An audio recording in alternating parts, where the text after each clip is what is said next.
Well, I think one of the characteristics of the North American Apostolic Sisters um, is understanding our Dominican charism very much through the lens of preaching and preaching for justice in our ministries, whatever they are.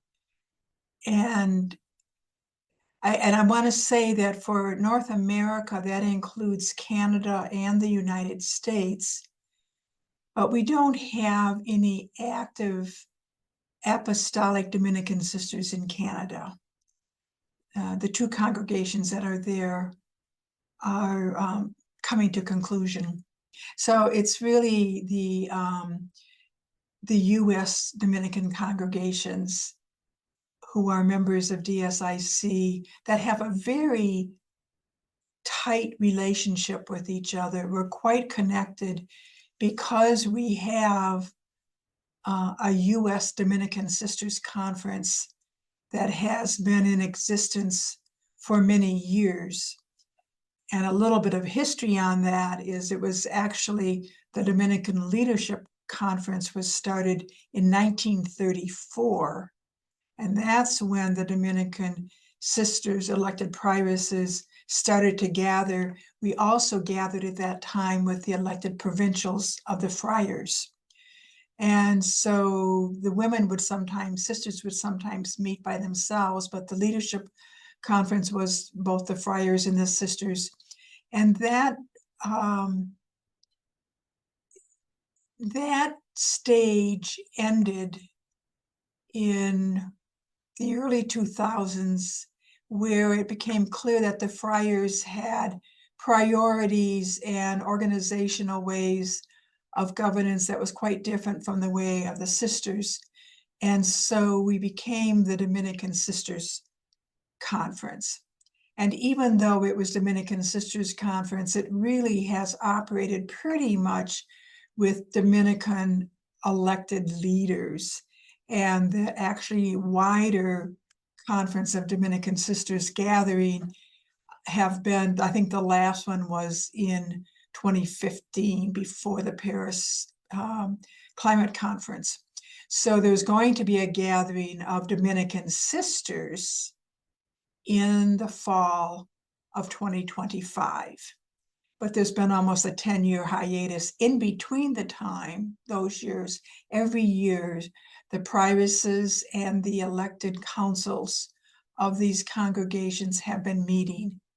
And so we have a team that leads that. And so there's a lot of, again, my point is there's a lot of collaboration in ministries that has taken place because of the relationships among the congregations that has grown over the years in the United States. And the United States has had a common Dominican collaborative novitiate for over 40 years. So those who entered in the last 40 years began to know each other, and at least the women a few years ahead and a few years behind them. So that has started deepening the relationships at that level, while also the leadership, the sisters in leadership, and as they come and go, those that have served in leadership continue those relationships with others. So you can see that over a matter of those many years, there's been a pretty high level of trust on some of the projects that the Dominican sisters in the US have done. One of the most unique things that we have done is that looking at sponsorship, especially of our educational ministries, high schools and elementary schools, so that we have now established a public juridic person called Dominican Veritas Ministries, which holds the sponsorship of 6 congregations, schools, not the universities, colleges or universities, but it has taken us 6 to 7 years to get that established. And it remains open to other congregations, Dominican congregations, who, as they see themselves ready to bring their schools into that public juridic person, those schools continue to be Catholic and Dominican through Dominican Veritas Ministries, and it has its own governance in its own way. So that's one of the areas of shifting responsibilities for our sponsored ministries in ways that can continue beyond each congregation having to mentor and be responsible for it. The other piece that I think is somewhat unique to our experience in North America is the attention that the DSC has given, with this full support of the privacies and their leadership teams, to the futuring of the younger sisters. And we want to make sure that as we go into our midwife work of lament of some of the shifts and the downsizing, that we also go into the midwifing work of making sure that our youngest sisters among us have a viable future. And so the work of futuring for the sake of the younger sisters has been going on for 6 or 7 years. And within the Dominican Sisters Conference, there is a futuring cohort, a sub-organization with its own leadership team that has really works building relationships and also strengthening ministerial alignments among the younger sisters. And for here in the United States, we chose a number of under 70. Not that we think that 70 or 65 is young, but given our demographics, we have sisters that enter at a later age. And so they may be professed fewer years. So anyway, when we talk about younger sisters in the US, it's an under 70 cohort. Is breaking into a new consciousness for some of our Dominican congregations and other religious congregations of women in the United States. And it is the area of justice, and it's called land justice. And I'm quite involved in that myself. And it's a whole new consciousness, because what it is it's the possibility to look at the legacy of the lands of our mother houses, or where we may have sponsored ministries. And if they are coming to conclusion, or when they need to transition in some way, can we partner with the land so that it can be an expression of racial and ecological justice, and not a commodity as a piece of property to be sold? I don't mean that land, sometimes congregations need the land to be a financial resource to them for their future needs as well. But there is an awareness that underneath the land justice movement is the awareness that, at least in the US, all of us have come to the lands we live on as colonizers, as descendants of colonizers who came to, in this state, to North America and to the US, and displaced and forcibly removed the indigenous peoples who were here. And so it is on the backs of their suffering and forced removal that we live on the land that we call home. And for me, I wasn't ever even thinking of this for my first 55 years as a member living here in Adrian.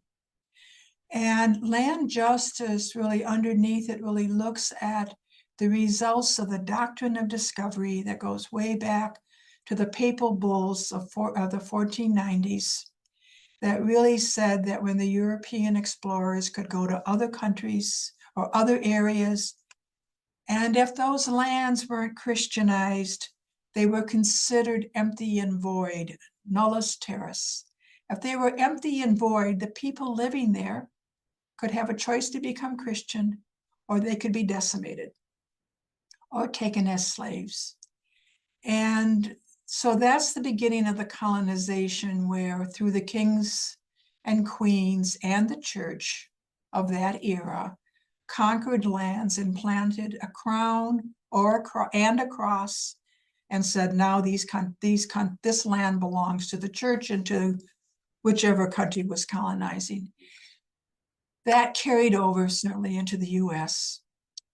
And so through the exploitation of the indigenous peoples and through the exploitation of African slaves in this country, we built, white people, white men primarily, built wealth that was denied structurally to the peoples who were forced into labor or forced into removal.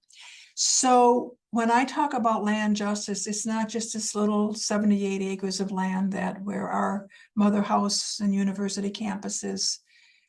It's reflective of this huge work of rewriting history and relearning history and discovering the role of the Catholic Church, who was the first founder and proponent of the doctrine of discovery.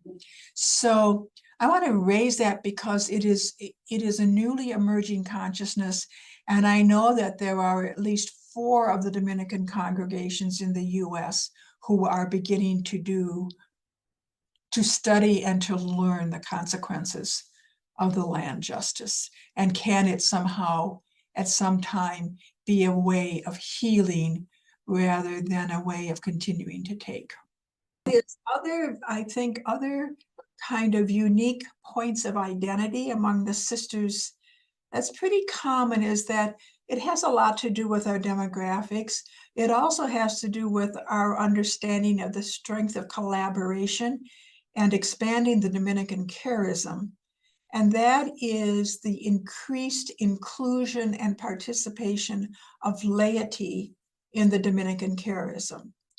We come at that from both a desire to spread the charism among others, more widely beyond vowed members. And so many of the congregations have associate groups. And also for many of us, we have what we call partners in mission, which include our co-workers that work in our institutions or perhaps on our mother house campuses, helping us to fulfill our mission and identity. And there is, for the most part, quite a bit of enthusiasm among those lay leaders and co-workers who work with us, who really absorb and take on the Dominican identity. And so I know for our own congregation, I'm a Dominican sister in Adrian, Michigan, which is in a rural part of Michigan. For generations, our congregation sent our sisters internationally and to like 40 other states. We didn't really focus on, for example, the city of Adrian as a place of influence. Now that the majority of us live here because of our aging and health, and because we have increased number of co-workers from this area, we actually are generating more influence in our own locale and building relationships at home with people in our county and city in ways that we never did when we were much larger. So I think the spreading of the charism and the expanding of it to other laity is actually one of the fruits of the Second Vatican Council, to really widen who are the people of God, and among them, who carry the Dominican charism. I would add that besides increased collaboration among the congregations on so many levels, the other kind of thematic word that is very common among us is the word transformation. We are undergoing incredible transformation, both interiorly as we let go of so much, and also organizationally, And we hold it as a word filled with promise, because we are being transformed in our understanding and consciousness of who we are called to be.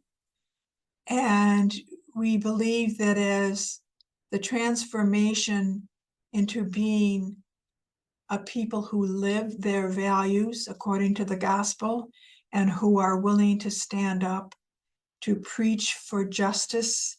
And in our country today, we are just in an onslaught of the need to be visible in preaching a word of hope and resilience. It is transforming us from the inside out. So the National Leadership Conference of Women Religious, LCWR, is using the same types of language in challenging all of us to move into a transformational future that is of spirit and of organization and way of being in ministry. The challenges we are facing. I'm going to begin that with kind of the most current ones, which our sisters in so many other parts of the world have faced much more seriously and expansively than we have in the US. And that is the challenge of living in a country that is becoming under greater dictatorial powers. It is shocking to us to see the transformation of our democratic processes being ripped apart and ignored. And we have not had the experience, unless we've served in ministry in other countries, to have our freedom of speech or our freedom to really promote our justice and gospel values, such as inclusion and such as dignity and respect for people of other cultures, other ways of being. And we have built those values into all of our ministries, which are now being threatened to have funding being withdrawn from them because it's an alleged violation of our current president's mandates. So we're experiencing that kind of repression, might be too harsh a word, but that's where it's going, that many people of our sisters in other countries have lived under for many years. So that is certainly a major challenge. And I'd say it is primarily a challenge of who we will be and how we will use our voices in standing with others, in holding spaces of compassion, of places where truth can be said and honored, and of places where we do not use the same type of anger and repression that we are experiencing. So to hold compassion for people who not only think differently, but have the power to allegedly impose that on others. Major challenge for us that is quite new in our cultural reality and political reality. The other challenges are what many of our congregations across the world are facing, and that is fewer sisters, fewer younger women choosing the vowed expression of Dominican life. And so then the challenges and the pressures that put on, especially leaders, making choices for the future and making sure that the sisters are engaged in making those choices, being fully educated and informed, and whose opinions are being heard. The other piece is the multiple options for governance that we are looking at, not only as individual congregations, but as, especially through the Dominican Sisters Conference, we are looking at common governance structures for the future, where we may look towards a federation or a union of some sorts of the Dominican sisters in the US. I think for the majority of our younger sisters, it is a given that we will be one. The road to how we get there is being walked every day, and there are multiple paths to it. There may not only be one road to that and one pathway. But so governance and coming into greater collaboration and union with each other, as at least 13 Dominican congregations perhaps, and people are at varied states along the way. Some of those congregations have already made decisions to come to conclusion. Some are closer to that, and all of us are engaged in how do we support each other. And primarily with the view of how do we make sure we have a viable future for the youngest sisters. Our elders, by and large, I think are being well cared for. And there's different ways of collaboration that we as congregations can help each other with on that as well. But everyone carries a certain sadness of heart that we don't have the same vitality and ability to respond to different calls to mission that we used to. But then I think the we has to change. The we moves from only the vowed members to a much larger call to laity who are also so called to the Dominican charism in their life and lifestyles. So that's the positive side.